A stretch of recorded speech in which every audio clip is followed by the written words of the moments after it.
इच्छा को पूरी करने वाले कल्प वृक्ष, काम कुछ करना नहीं और ऐशो आराम की कोई कमी नहीं। किसने बनाई ये कहानियाँ? ये कहानियाँ हमारे विचलित मन ने निर्मित की है। जब वह वास्तविकता का सामना नहीं कर पाता है तो कल्पना में चला जाता है। किसी ने इन कल्पनाओं को किताबों में लिख दिया और हमने उन पर विश्वास कर लिया। हम ऐसी बातों पर बड़ा जल्दी विश्वास करते हैं जिनकी सत्यता को जानना संभव नहीं हो। वह विश्वास नहीं है, वह हमारे मन का चोर है। जिस काम में हम सफल नहीं हो पाते उसे कुछ ऐसा बहाना दे देते हैं जो हमारी उस असफलता को ढक दे। स्वर्ग में निवास सब करना चाहते हैं, पर स्वर्ग बनाने की तैयारी किसकी है? कहानियाँ बनाने से स्वर्ग थोड़ी बन जाएगा। अच्छे घर में रहना हो तो अच्छा घर बनाना पड़ता है। अच्छे बगीचे में भ्रमण करना हो तो अच्छा बगीचा लगाना पड़ता है। तरणताल में स्नान करना हो तो तरणताल बनाना पड़ता है। उसी प्रकार स्वर्ग में रहना हो तो स्वर्ग भी बनाना पड़ेगा। स्वर्ग बनाने की तैयारी नहीं हो तो स्वर्ग की इच्छा मत करो। केवल मांगने से स्वर्ग नहीं मिल जाएगा, और स्वर्ग चाहने की बहुत गहरी इच्छा है तो इंतजार किस बात का? इतनी उधारी क्यों? मृत्यु का इंतजार क्यों? और क्या भरोसा कि मृत्यु के बाद स्वर्ग मिल ही जाएगा? क्यों न इस इच्छा को अभी पूरा कर लिया जाए। इस इच्छा को पूरा करना है तो स्वर्ग बनाना पड़ेगा, अभी शुरू करना पड़ेगा। पल भर की भी देरी ठीक नहीं है। जो भी हो सकता है अभी हो सकता है, कल का क्या भरोसा। कल कल करते करते इतना जीवन तो निकल गया। निश्चित रूप से सवाल मन में आता होगा कि हमने तो कभी इस बारे में सोचा ही नहीं। हम तो यही सोचते रहे कि जीते जी तो स्वर्ग मिल ही नहीं सकता, ऐसी कोई तैयारी की ही नहीं। हम तो यही समझते रहे कि स्वर्ग का मामला तो मृत्यु के पश्चात का है, मिलेगा तो मिलेगा, नहीं तो नरक तो भोगना ही है। आखिर स्वर्ग है क्या? ये कैसा होता है? बड़ी अनोखी बात है कि जहाँ रहने की हमारी इच्छा बड़ी प्रबल है, उसकी रूपरेखा तक हमें पता नहीं है। स्वर्ग मात्र एक अनुभूति है। जब आप समूचे अस्तित्व से प्रेम करने लग जाते हो, दुख और सुख की अवस्था में सामान्य रहते हो, क्रोध, लालच, अहंकार, वासना, घृणा आदि विकारों से अछूते रहते हो, डर का साया आपके अस्तित्व पर नहीं होता, हर पल आनंद अवस्था में रहते हो, बस यही स्वर्ग है। क्या यह सब मुमकिन है? मुमकिन तो है, पर बड़ा मुश्किल है। इतना मुश्किल है कि नामुमकिन जैसा लगता है। इसलिए स्वर्ग को जीवन से अलग कर दिया गया है और उसे मृत्यु के पार ले गई। वाकई स्वर्ग नामुमकिन है तब तक जब तक परमात्मा की अनुभूति नहीं है। स्वर्ग में रहना है तो बड़ी तैयारी चाहिए। छोटी तैयारी से स्वर्ग नहीं मिल सकता। हम इस अनुभूति से इतने परे चले गए हैं कि इसे वापस लाने के लिए अभ्यास करना पड़ेगा। एक दिन एक प्रयास करो, उठते ही अपने परिवार के प्रति बहुत अच्छे अच्छे विचार पैदा करो। पूर्ण सकारात्मक हो जाओ, सब शिकायतों को भूल जाओ। आज बस निश्चय कर लो कि परिवार के साथ बहुत आनंद पूर्वक रहना है, उनके साथ हंसना बोलना है, खिलखिलाना है। आज उनकी इच्छाओं का ध्यान रखना है। आज के लिए यही मेरा धर्म है और यही मेरा कर्म है। इस विचार को दिन भर हर पल याद रखो और उसका अनुसरण करो। यदि आपको महसूस होता है कि हाँ स्वर्ग यही है, तो इस अभ्यास को बढ़ाते जाओ, इस परिवार के दायरे को बढ़ाते जाओ, और धीरे धीरे जब इस समूचे अस्तित्व के प्रेम में पड़ जाओगे तो यह सब कुछ तुम्हारी आदत बन जाएगा। और जब प्रेम हमारी प्रकृति बन जाता है तो हम अपने मूल स्वरूप में आ जाते हैं। अब जीवन में प्रतिदिन आनंद बढ़ेगा, कम नहीं होगा। कभी कभी कुछ लोग बड़े महान बन जाते हैं, अपने आप को बड़ा आध्यात्मिक समझने लग जाते हैं, दुनिया को ज्ञान देने लग जाते हैं, लेकिन अपने परिवार को ठीक से नहीं संभाल पाते। परिवार से उनकी बनती नहीं। ये याद रख लेना, आदमी के आध्यात्मिक होने की सबसे बड़ी कसौटी यही है कि वह अपने परिवार को सबसे पहले स्वर्ग बना पा रहा है या नहीं। ये जिंदगी को जानने का सबसे बड़ा तरीका है। सारी बड़ी बड़ी बातें, सारी तैयारियां, सब कुछ व्यर्थ है यदि आप यह नहीं सीख पाए कि दूसरों के साथ कैसे निर्वाह किया जाता है। परिवार से अलग हो जाना, अपने आप को श्रेष्ठता का जामा पहनाकर दूसरों से विरोध कर लेना, दूसरों की चंद कमियों के आधार पर उनसे दूरी बना लेना, ये कोई अध्यात्म की निशानी नहीं है। आपकी बहुत सारी तैयारियों के बाद यदि आपको परिवार के साथ आनंद से रहने का तरीका नहीं आया तो समझ लेना आपकी तैयारियों में कहीं न कहीं कमी है, क्योंकि जो अपने परिवार को स्वर्ग नहीं बना सकता वह इस दुनिया को क्या स्वर्ग बनाएगा। जब कोई परिवार को छोड़ा हुआ व्यक्ति दुनिया को अच्छा बनाने की बात करता है तो उसकी बातों में बनावटीपन लगता है। आपके परिवार वाले सारी बातें आपकी मानते हो, फिर उनके साथ आनंद से निर्वाह कर लेना कोई बहादुरी का काम नहीं है। बहादुरी तो उसमें है जब वे आपकी सारी बातें नहीं मानते हो, फिर भी आप उनके साथ आनंद पूर्वक रहते हो। इंसान सबसे बड़ी गलती यही करता है कि वह सबको अपने नजरिए से देखता है या सबको अपने जैसा बनाने की इच्छा रखता है। जब ऐसा नहीं हो पाता तो वह उनसे संबंध खराब कर लेता है या यह धारणा बना लेता है कि जीवन का कल्याण करना है तो सबसे अलग रहो। यह एक पलायनवाद है। वह सोचता है मैं बिल्कुल ठीक हूँ, मैं कहीं गलती कर ही नहीं रहा हूँ, मैं क्यों अपने आप को बदलूं और मैं अपने आप में क्या बदलूं। कुछ बदलने लायक है ही नहीं। बदलना तो सामने वाले को चाहिए जिसमें बहुत कुछ बदलने लायक है, और मैं उसको बता भी रहा हूँ कि क्या क्या तुम्हें बदलना है, फिर भी वह समझता नहीं है। यदि हर इंसान अपने जीवन पर सूक्ष्मता से निगाह करे तो पाएंगे कि यही गलती थोड़ी कम या ज़्यादा मात्रा में सभी कर रहे हैं। दूसरों को बदलने की कोशिश तो इंसान बहुत कर रहा है, पर खुद को बदलने में वह बहुत कंजूस है। कभी कभी वह सोचता भी है, निश्चय भी करता है कि अब बस मुझे अपने आप को बदलना है, पर जागरूकता के अभाव में उसका निश्चय पूरा नहीं हो पाता। यदि इंसान इस सोच से बाहर निकले कि मैं तो काफ़ी कुछ ठीक ही हूँ और अपने आप में बदलाव लाने का निश्चय करे तो काफ़ी कुछ बदलने योग्य मिलता जाएगा। और यह तरीका जिस दिन हाथ लग गया उस दिन से आपके जीवन में विशेष आनंद प्रवेश करता जाएगा। दूसरों को बदलने के लिए उनको बार बार कहो मत, इससे दूरी बढ़ती है। वे आपके आचरण को देखकर स्वयं ही महसूस करने लगेंगे। हो सकता है वे अपने आप को बदलें या नहीं भी बदलें, ये पूरा आपके हाथ में नहीं है। इस बात की ज़्यादा फिक्र करोगे या बहस में जाओगे तो फिर स्थिति खराब होगी। इस बात को भूलकर स्वयं को बदलते रहने पर ही पूरा ध्यान लगा दो तो बहुत अच्छा होता जाएगा। ये काम बहुत ही साहसिक है, विशेष तौर से उन लोगों के लिए जो अपने आप को आध्यात्मिक समझते हैं, या वे लोग जो किसी एक क्षेत्र में बहुत सफल हैं। उनके लिए और भी ज़्यादा मुश्किल है। उनके लिए स्वीकार कर पाना बड़ा ही मुश्किल हो जाता है कि अभी भी सिर्फ मुझे ही बदलना है। उनका अहम बहुत बाधक बनता है, लेकिन जो इस बात को स्वीकार करने का साहस कर पाता है उसकी परिणति बड़ी ही सुखद होती है। वह ही असली स्वर्ग का हकदार बन पाता है। सबको अपने जैसा बनाने की तो इच्छा ही बेबुनियादी है, क्योंकि परमात्मा ने ऐसी कोई व्यवस्था बनाई ही नहीं है। उसने सबको अलग अलग तरह का ही बनाया है और अलग अलग तरह के लोगों के साथ निर्वाह करना ही सच्चा पुरुषार्थ है। लेकिन यह बात लागू वहीं होती है जहां सामने वाला भी आपके साथ रहने को इच्छुक हो, वह भी आपके साथ सुख से रहना चाहता हो।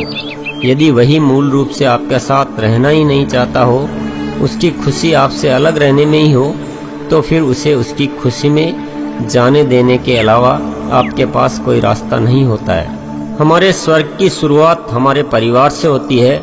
यहाँ हमारी कसौटी है और यहाँ सब कुछ ठीक हो गया तो बाकी जगह भी ठीक हो जाएगा। ये सब कुछ होगा तभी जबकि हम इस बात पर भरोसा करेंगे कि स्वर्ग हमारे आसपास मौजूद है। यदि हम कहानियों में या कल्पनाओं में पड़े रहेंगे तो हमारे जीवन की दिशा विपरीत हो जाएगी। हमारे जीवन का केंद्र बिंदु बदल जाएगा। हम अवांछनीय बातों में उलझ जाएंगे जो कि हमारे साथ प्रतिदिन हो रहा है। हम मृत्युपरांत स्वर्ग की निराधार तैयारियां तो बहुत ज़्यादा कर रहे हैं। उस स्वर्ग के नाम पर हमसे कोई कुछ भी करवा सकता है, पर इस जीवन को स्वर्ग में बनाने के लिए कुछ सोचने समझने और पुरुषार्थ करने का समय ही नहीं है। समय और ऊर्जा तो सारे इन्हीं कर्म कांडों में खर्च हो जाते हैं। सबसे बड़ी बात, इंसान ये कर्म कांड करके अपने कार्य की पूर्ति भी मान लेता है। जिसकी स्वर्ग की अभिलाषा जितनी ज़्यादा होती है वह उतना ज़्यादा कर्म कांडों में लिप्त हो जाता है, वह उतना ही ज़्यादा भगवान को रिझाने और मनाने में लग जाता है, वह उतना ही ज़्यादा मांगने में लग जाता है। वह बड़े बड़े लाउड स्पीकर लगवाता है और उन लाउड स्पीकरों पर बड़े जोर जोर से भगवान से स्वर्ग मांगता है। खुद अकेले से पार नहीं पड़ता तो किराए के आदमी बुलाता है और उनको इस बात के पैसे देता है कि कई कई दिनों तक मेरी पुकार भगवान से लगाते रहना। सबसे बड़ी अर्जी भगवान के पास मेरी ही जानी चाहिए।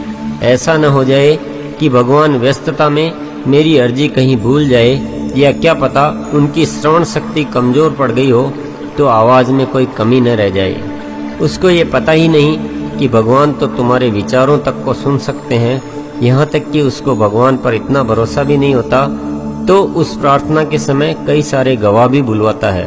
देखो भगवान, इतने लोगों के सामने इतने दिनों तक इतने जोर जोर से प्रार्थना कर रहा हूँ, मेरी अर्जी भूल न जाना, मेरी सीट तो स्वर्ग की पक्की कर ही दो।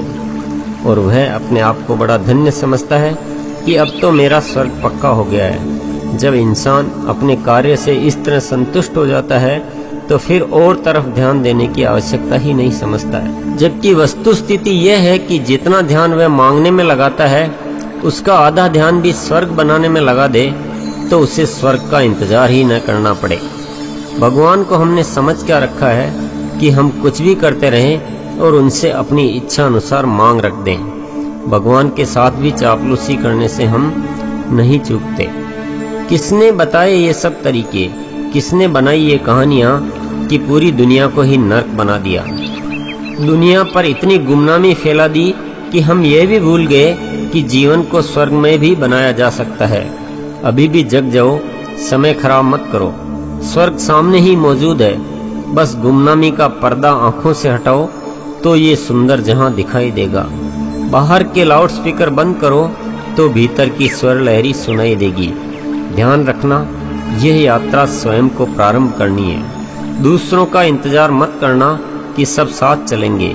यदि दूसरों का इंतजार करोगे तो बैठे रह जाओगे। हो सकता है आपको दूसरों से कुछ अलग रास्ता बनाना पड़े, पर दूसरों के विरोध में अपनी ऊर्जा व्यय मत करना। दूसरों से नफरतें मत बढ़ा लेना। जो जैसे हैं उन्हें स्वीकार करो।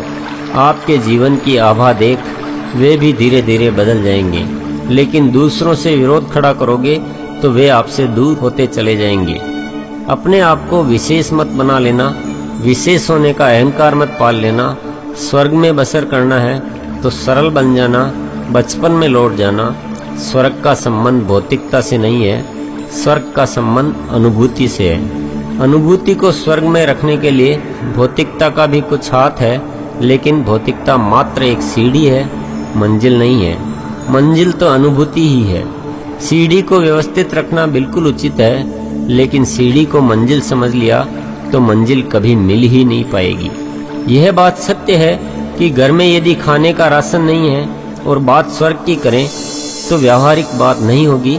भौतिक जीवन का महत्व अपनी जगह है, इससे इनकार नहीं किया जा सकता, लेकिन कोई इसी को सब कुछ समझ ले कि जितना ज़्यादा धनी होऊंगा आनंद बढ़ता जाएगा, तो यह बात भी सत्य नहीं है।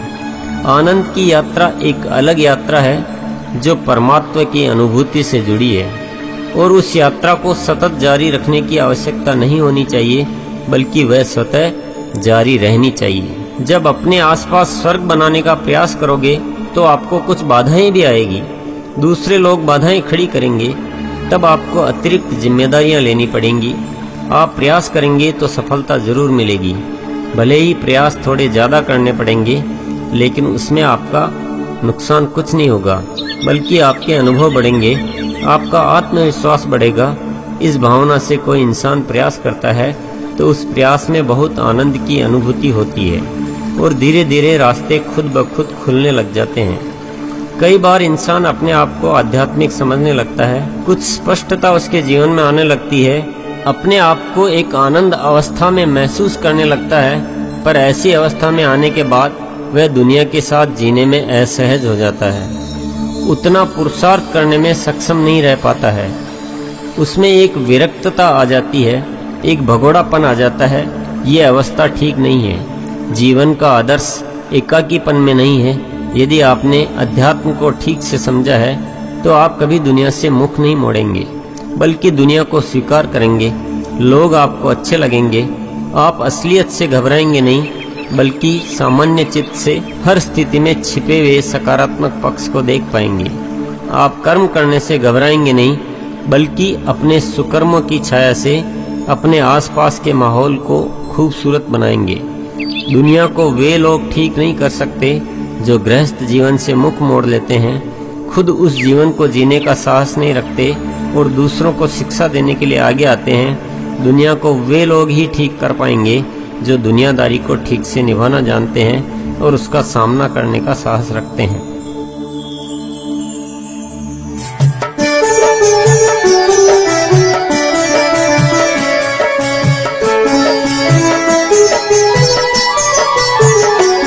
आने वाला कल देखो कैसा होगा, जब घर घर में आरसेम फैला होगा। आने वाला कल देखो कैसा होगा, जब घर घर में आरसेम फैला होगा। होगी खुशियाँ ही खुशियाँ सारे जहां में, स्वर्ग का जैसा माजरा होगा। आने वाला कल देखो कैसा होगा, जब घर घर में आरसेम फैला होगा।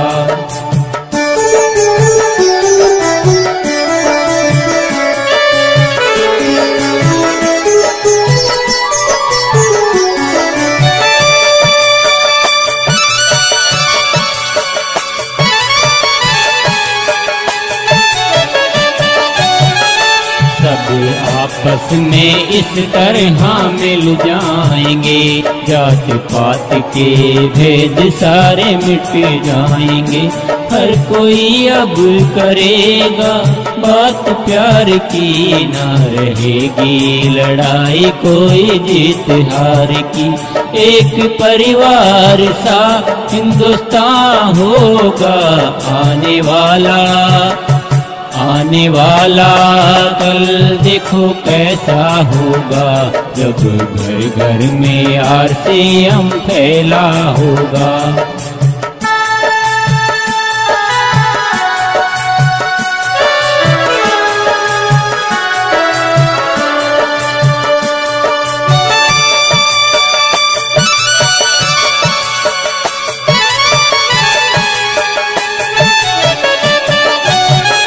अपने सपनों को पूरा हम कर पाएंगे, अच्छे इंसान भी हम बन पाएंगे।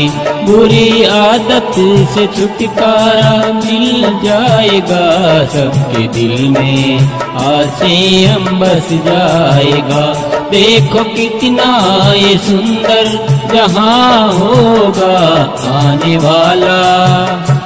आने वाला कल देखो कैसा होगा, जब घर घर में आरसेम फैला होगा।